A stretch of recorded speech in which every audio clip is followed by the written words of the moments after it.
Welcome to Blue Marble Defenders story number 25. Blood Runs Cold.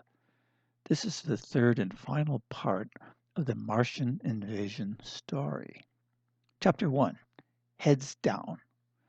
Pop's email was filled with apologies from Hiroki and the Japanese program JAXA for not signaling their intention to send the probe toward the Martian ships.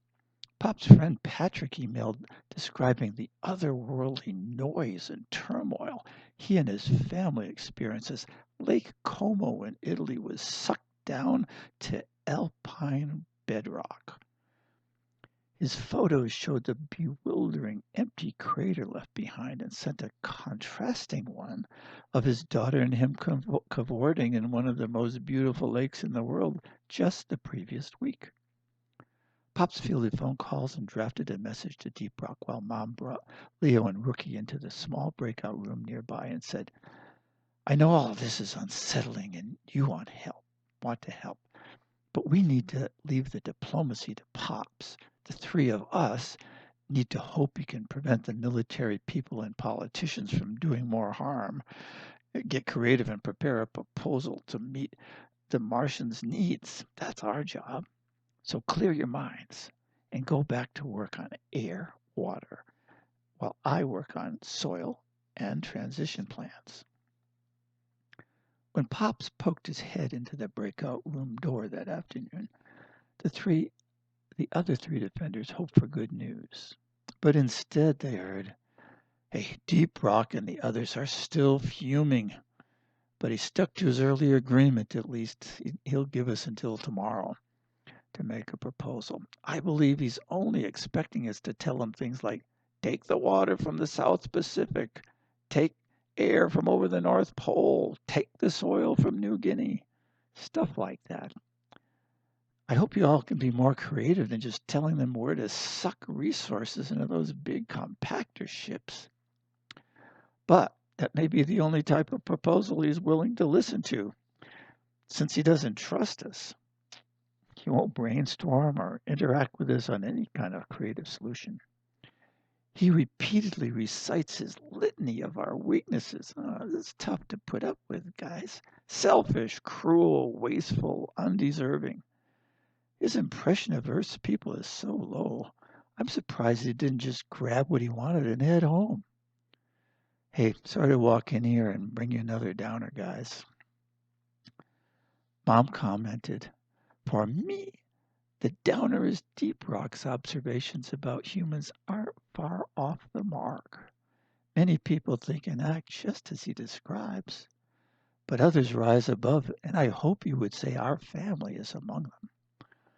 Assuming his impressions were formed when he was probing Earth in his flying saucer in the 1950s, I really wonder what he saw. The worst was probably racism both in South Africa and the US, and perhaps..."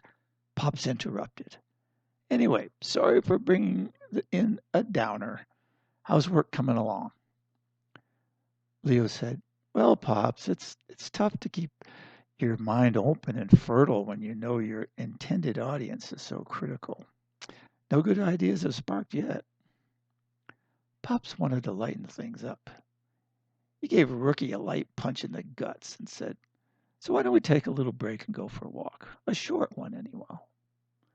The four navigated around the workmen repairing walls the Martians had broken and made it out the door, and they were instantly energized by the late afternoon view of Lake Geneva from the Ariana Park lawn. They walked away from the palais and were just rounding the celestial globe when a friendly voice stopped them in their tracks. "Why, hello again, Rookie."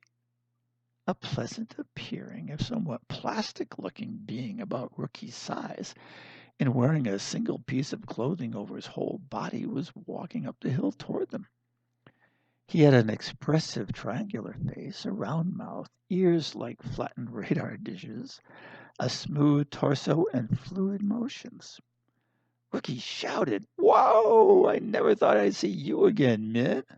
This is wonderful. Come on over. Mom, Pops, Leo, this is my friend Min I told you about. From Venus. Remember? When we were in the Dolomites. The others nodded. Min, we're a long way from where we first met. How did you find me? Min said, Well, let's just say I know your dirtball gear and red tether are in your knapsack.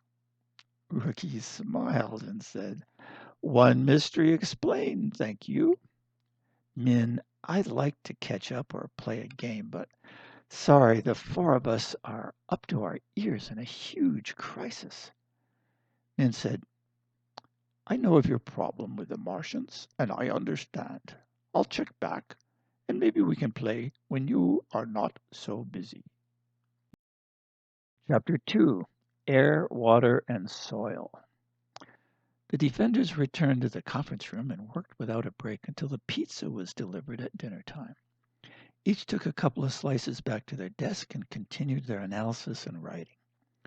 Leo and Rookie sat together, then they shared their research and discussed alternative approaches. Just before 9 p.m., Mom stood and said, Time's up. We'll have to go with what we have, or risk not having an answer for the Martians. Can each of you summarize what you found? A few keystrokes later, they were ready. They looked up at Mom, and she said, Leo, please start by telling us how we can help Mars get water without wrecking Earth's ecosystem. Leo replied, Sure thing, Mom, and I'm hoping you'll like what we came up with. Rook and I pooled our information and ideas, so here goes. Deep Rock said he wants air, water, and soil from Earth. Earth's people want to keep our resources right where they are now. Those goals conflict. So we tried looking at the Martians' problem rather than at their goals, and we tried to get a new take on the situation. We went back to Deep Rock's first request, which was make Mars live again. Instead of assuming the oxygen and water had to come from Earth, we asked, why couldn't he just generate them himself from resources present on his barren planet? Rook and I dove into the Martian geology, and we read chemistry texts at first. But I tell you, soon we realized we need advanced degrees to find an answer. Then, happily, good old Rook says, Duh! Since we're not astrobiologists, and we do know several countries are interested in exploring Mars, why don't we check out what they're already doing? Well, from there it took only seconds to learn NASA is preparing for a manned trip to Mars, and it already has capabilities we could exploit to make its surface livable. Let's start with water. There's frozen salt water on Mars' surface, mostly near its poles. We already have the technology to purify it.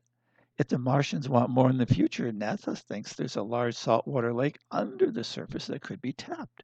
So, the first problem can be solved with our existing technology and without sending them Earth's water. Next, they want breathable air. Mars' early atmosphere had plenty of oxygen, but that dissipated and it's now 95% carbon dioxide. That's a molecule chemists define as CO2. Well, if you split off the C, the carbon, that leaves O2, oxygen. That's the most important component in our air. And guess what? NASA has another project called MOXIE for Mars Oxygen Technology Experiment, and it produces pure oxygen from CO2. Now, the unmanned Perseverance rover is doing that right now as it rides along the Mars surface. Hey, there's a clear path to improve its efficiency and scale it up, so the second problem also has a solution. Now, Mom, as for soil, if we filter Mars surface material to remove the percolate salt that's toxic to higher life, then we add plant and tree seeds, we can easily send those from Earth, Ta-da! We can grow plants there and create more soil without robbing dirt from Earth. Case closed. What do you think? Mom shook her head. She looked at Rookie and Leo in disbelief and explained, Holy smokes! What a nice piece of work, you two. Whoa! Seated in the corner, Pops had been listening intently. The three turned when they heard his chair slide back as he stood. He spoke with a calm, soft voice, devoid of emotion. A few minutes ago, I thought we were toast. Now you've come up not just with a teaser, but a full solution we can confidently speak to. Please write it up and propose a timeline. Ricky listened to Pops and thought, gee, Pops is normally more enthusiastic when good things happen. This one ranks among the best work we've ever done. Gosh, I thought he'd be more thankful. Huh, maybe that kangaroo has been dancing on him every night. Or maybe he's just stressed like the rest of us. Pops walked past Rookie to the work table near Mom. He placed his hands on it, made an amazing jump, and landed on the tabletop in a spectacular handstand. His pocket change rattled to the floor and his shirt tail hung down to his face, and then he started bellowing, "Whoa, whoa, whoa! I can't believe it! There is light at the end of the tunnel, and it's not a train coming at us. Woo-hoo! Well done, BMDs, well done." He started to sing a raucous Irish folk song, but he stopped when his arms started to shake. He did something like a handstand push-up, flipped himself into the air, and landed on his feet on the floor. Great work, defenders! Not only do we have a solution, but we can get some sleep for a change. Ricky volunteered to document the solution. Leo documented to draft a timeline, and Mom said she'd put together a summary and presentation. Pops returned to his laptop in the corner, saying he would alert the world's major space programs that there was work to be done. The clock was moving toward midnight, and each was bringing their task to a close. When the big screen flashed red, "We no trust. We no go your building tomorrow. Meet 12 noon. Mountain top. Chamonix. Egui to midi." Pops moaned, "Arr, nothing is easy, and everything depends on trust." The BMDs were all flustered. Mom held her head in her hands and looked at the others. This is just one more reminder that we live in the real world, where science and logic are important, but there's much, much more to fully solving problems. Pops said, "This change of venue is just a speed bump for us, everybody. I'll ask the French government to close off the Aiguille du Midi's roof deck, and I'll go rent us a car. Let's wrap up and get some sleep." Chapter 3. Blood Runs Cold. Pops woke the others at 6 the next morning. Ricky thought, "I see you've been on the trampoline with that kangaroo again." But instead, nicely, he said, "Gee, Pops, I'm pooped, but you look really tired." Pops replied, "Yeah, I am. I did an almost all-nighter. I was on most of the time with China, Russia, and the US. They didn't want to be told what to do by the Martians, and they said the Blue Marble Defenders can't make any commitments for them. So we'll be sticking our necks out when we talk to the Martians at noon. Hey, you got to get up now, boys. So we'll arrive early in Chamonix. Hey, if we arrive late, Earth could pay a horrific price." Everybody in the car was on edge during the 90-minute drive, especially Mom, since she had volunteered to present the proposal. She planned to cap her remarks by saying Earth would initiate BLEM, a program to build a life-sustaining environment on Mars. She'd add also that if they reject it and steal Earth's vital natural resources, future generations of humans would be in dire straits. She went over her logic, anticipated questions, and practiced her pitch on the other defenders.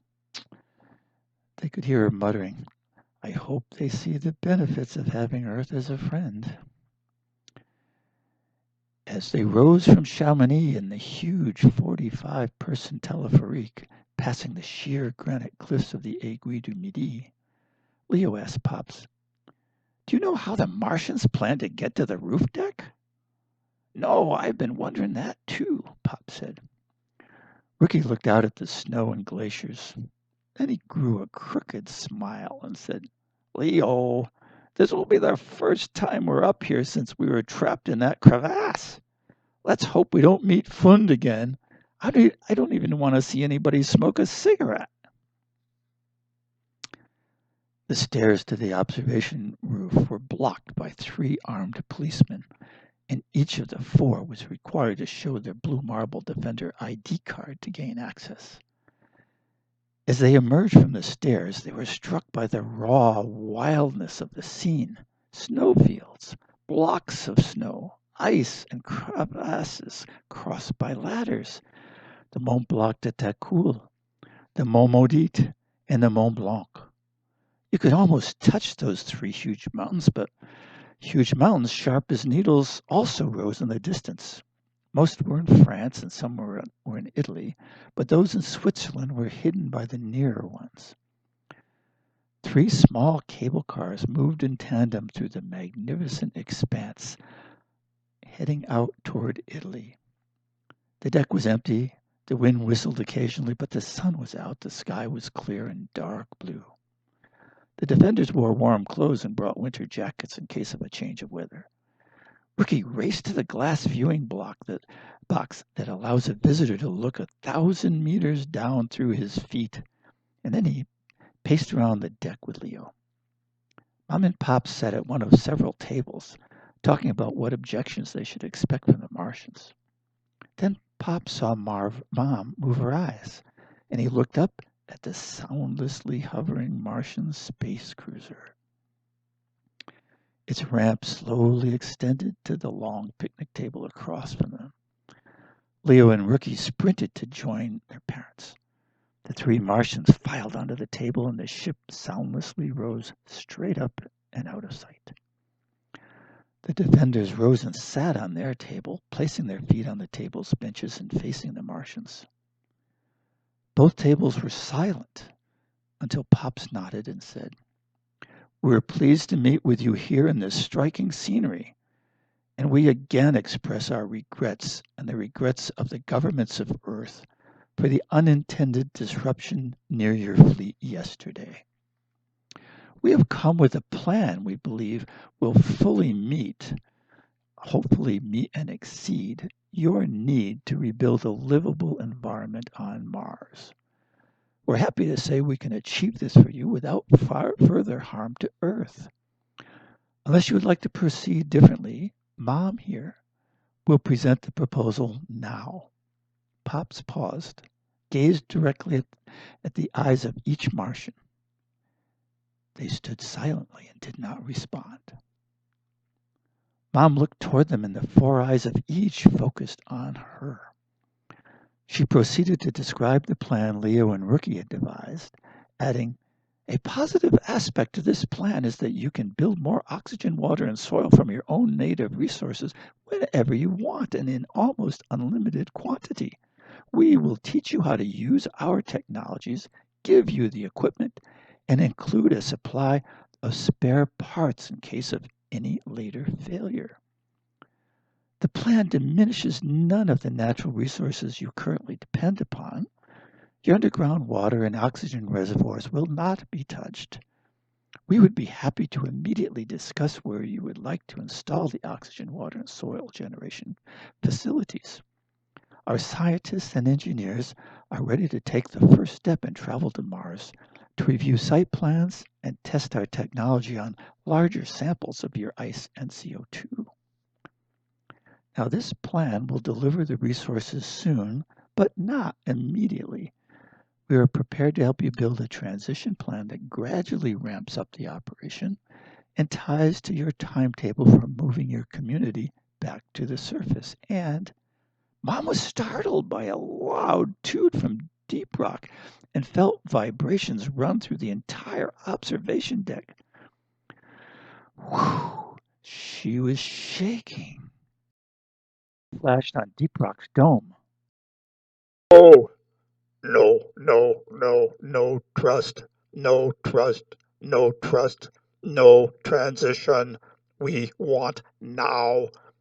You no give, we take now. Was shocked too and said, "But Deep Rock, we can provide all the oxygen, water, and soil you want by the time you would really be ready to use it." Another toot, vibration, and message shot out. No trust humans who hate, kill. We take, leave you, hate other humans. Ricky jumped up and he said, but our plan would help you and it would avoid hurting Earth. We could become friends." Three toots and sets of vibrations shook the deck and rattled the tables. The domes of three Martians all said together, No trust. changed color. It was the color of ice, the same color Rookie and Leo had once faced in the crevasse. Deep Rock tooted and displayed another line. Hurt humans. Mars hurt humans. Same. Leo's blood ran cold. Chapter 4. Help. All the good work the defenders had ever done was about to be wiped out by a planetary disaster. Leo felt his stomach sink. He didn't know what he could say to save Earth, but he started speaking anyway. But if you take Earth's resources, the time will come when it is not enough and you won't have learned to add more air and water to Mars yourself. Deep Rock gave another explosive toot and huge vibrations that cut him off. His dome flashed. Take all. Now. Deep Rock tooted and vibrated again, but this time, curiously, no words were displayed. Leo looked at Rookie. Rookie's eye caught a shadow approaching. Three Martian cruisers appeared as if from nowhere, with their noses aiming toward them from in front of Mont Blanc. He turned and saw 12 bulbous spaceships, gigantic ships, move in a 2x6 formation down the Mer de Glace from the Italian side of the Alps, and they stopped facing them from under the 4,000-meter Dent du Géant. Leo was struggling to find words to diffuse Deep Rock's anger when the three Martians' 12 eyes darted to his right. He turned. The other three defenders turned. Min was standing on top of the deck's narrow railing, scores of meters above ice and rock, perfectly balanced despite the gusting wind. "Please excuse the interruption," he said softly. "I've been here through your entire conversation, but you couldn't see me because of this." He looked down and moved his hands, making his legs and feet disappear. "I know that you, Frizzer, and you, Leo, have developed your own invisibility cloaks, but with different capabilities. Don't you think it would be fun, as well as of mutual advantage, if we each shared our techniques? Imagine how much better we could make this technology if we worked together." Deep Rock tooted, vibrated, and flashed. You. Min replied, "Please pardon my bad manners. My name is Min. I live in the hot sulfuric acid atmosphere around Venus. I find Earth's atmosphere here much nicer, and I know you do too. So I understand why you, Deep Rock, Fizzer, and Crack would like to have such an atmosphere on Mars. I came here today because some time ago I met Ricky and the two of us had a wonderful time playing ball, especially my game Dirt Ball. You know, instead of arguing, the beings of our three planets could instead be helpful, friendly neighbors. We could play games together, collaborate on inventions, build new things together that would benefit us all. Here is a question I would like you to consider. What is the one single thing you can control in your life? Well, the others stared in silence at this impetuous Venusian who continued. Of course, you can't say you can control who your parents are. You can't say you can control your shape, size, planet of birth. Although I imagine Frizzer's bioengineering could alter a few things. Ha ha. Since nobody has yet shouted out an answer to the question, I'll tell you mine. The only thing you can control in the universe is your attitude. Now, if you have a distrustful, combative attitude, it's quite certain you're a lonely being, or a lonely society, or a lonely planet. But if you have a positive, collaborative attitude that welcomes people to work with you, well, then your attitude brings you friends. And it's no secret that you can accomplish more things and have more fun in your life when you have friends. I know time is valuable to each one of us here. So, what do you say? Can we just put aside the things we don't like about each other, focus on the ones we do like, and adopt a collaborative attitude?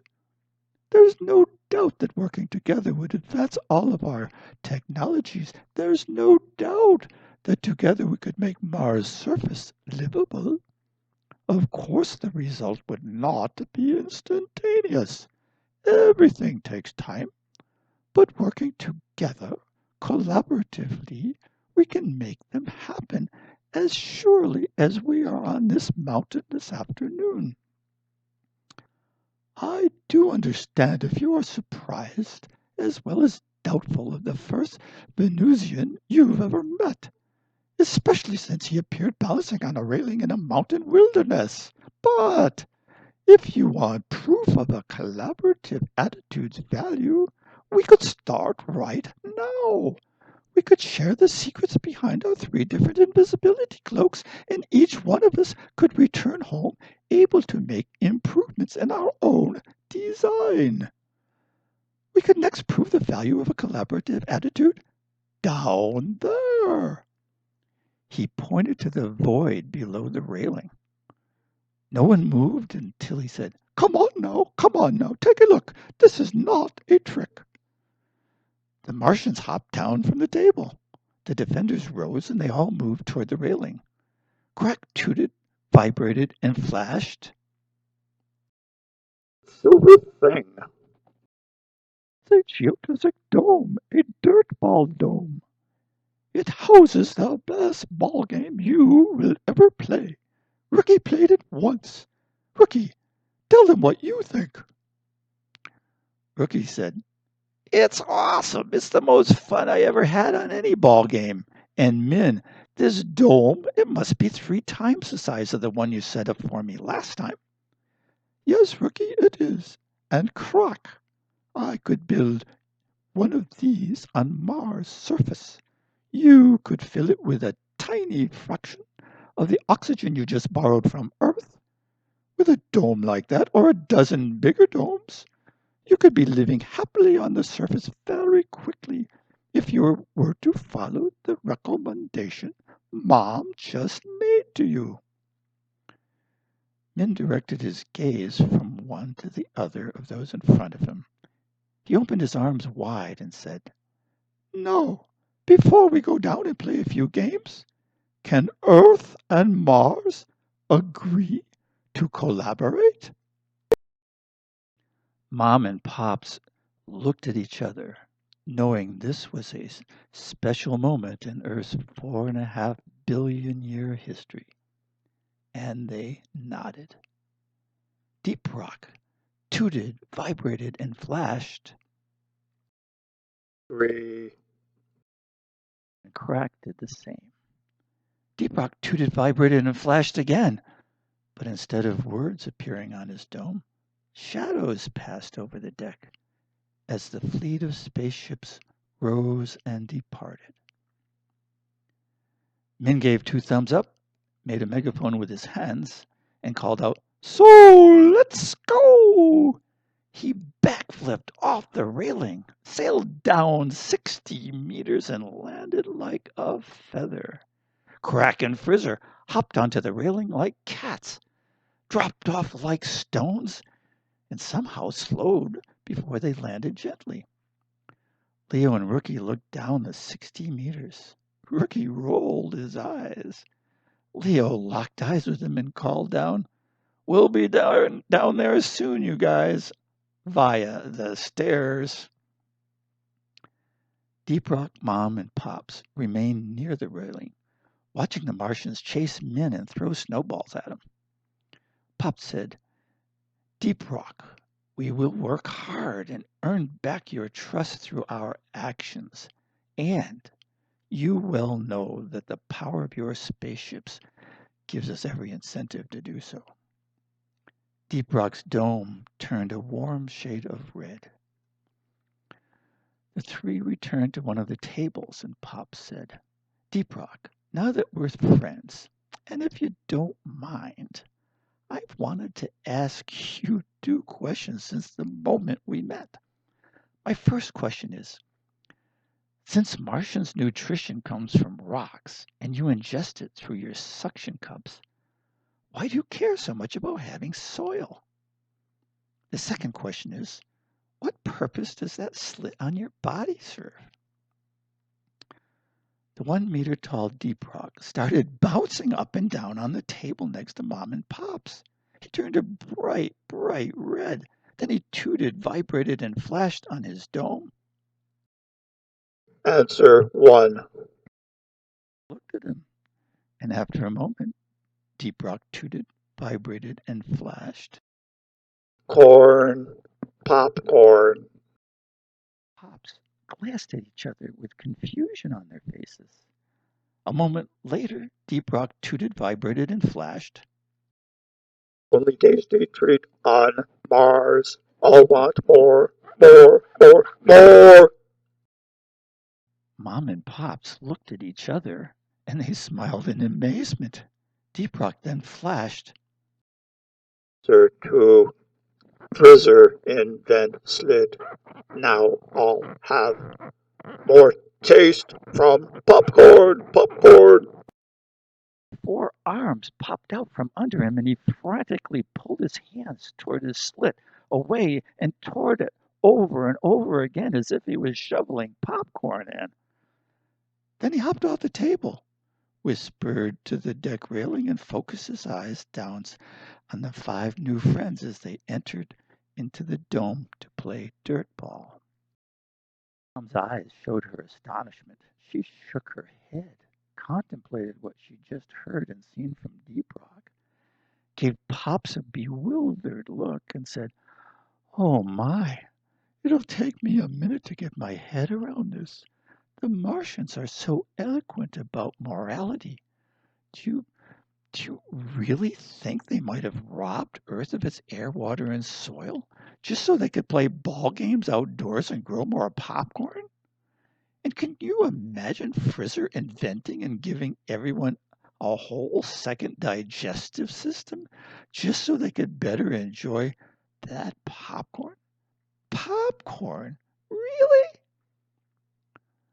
Pops looked at her with a closed jawed, big toothed, wide eyed, cheesy grin and said, "Well, I do know that some things in life are worth fighting for."